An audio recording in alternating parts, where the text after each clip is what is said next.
Hello everybody, name's Shalise. Welcome now everybody to my review of Absentia, or Absentia.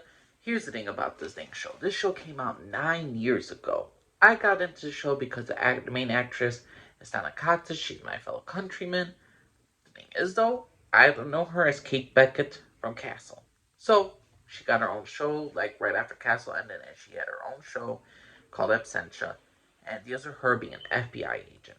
The thing is though, she's a missing FBI agent. The pilot starts off basically with her basically being drowned in like a freaking cage tub. And the thing is though, she's been a missing person for a good amount of years. She was a mother. She was a wife. Her husband has moved on. He has a wife of his own. He has a second wife. He thought she was dead. She's alive. And the first season, which in all reality this show lasted 3 seasons, it should have just been one.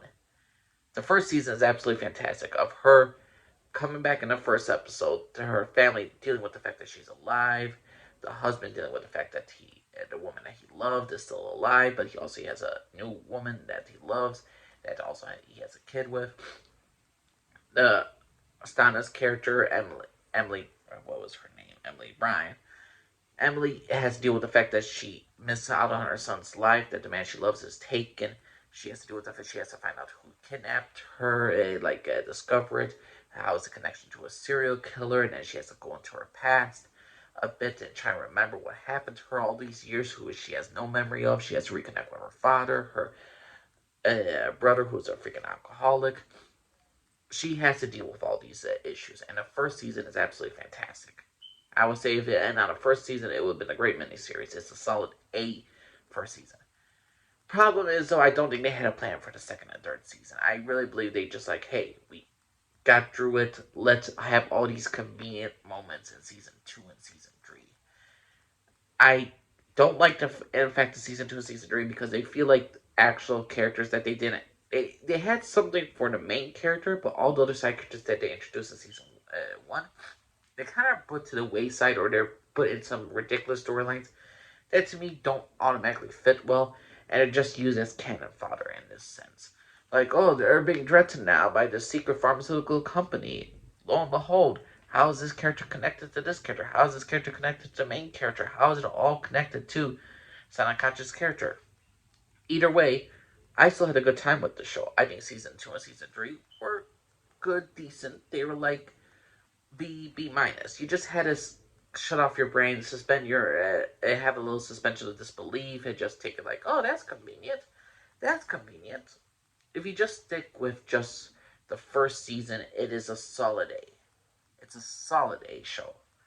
Season 2, season 3 just kind of brings it down a hill, to be honest.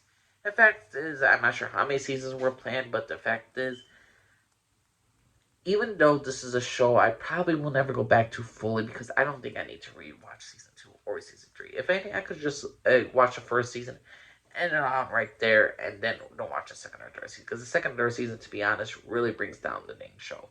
Not because it's not greatly acted, not because there's not some good storytelling, but there are a lot of things that is not the same. It's like a different level of standard.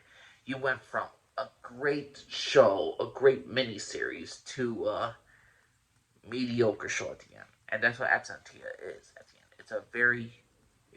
It was a great show, first season, and then it just became predictable, convenient, plot twist after plot twist. Some of it works, some of it doesn't, and it's just like, okay, shut off your brain because you're thinking too much about how the plot needs to be connected to the main character. But overall, what do you think of Absentia? Did you like the show? Did you think it was a terrible show? How do you think I feel about the show 9 years later? Think it's I think Stana Kacic, she did a great job. How'd you like the side actors? You feel like me, like certain the side characters were not utilized properly and wasn't used to their full advantage, or do you believe they were a complete waste? How'd you feel about the second wife? How'd you feel about her and her season in the first season? How'd you feel about her? What they did with her in the second season, especially with the brother? I'm like, oh yeah. It's like relationship drama after relationship drama for no good reason. But overall, what's your personal opinion of Absentia TV show? To me, it's memorable, but it's just disappointing at the end. What do you all think of Absentia? Please let me know what you all think. Thanks for listening, everybody. Bye bye.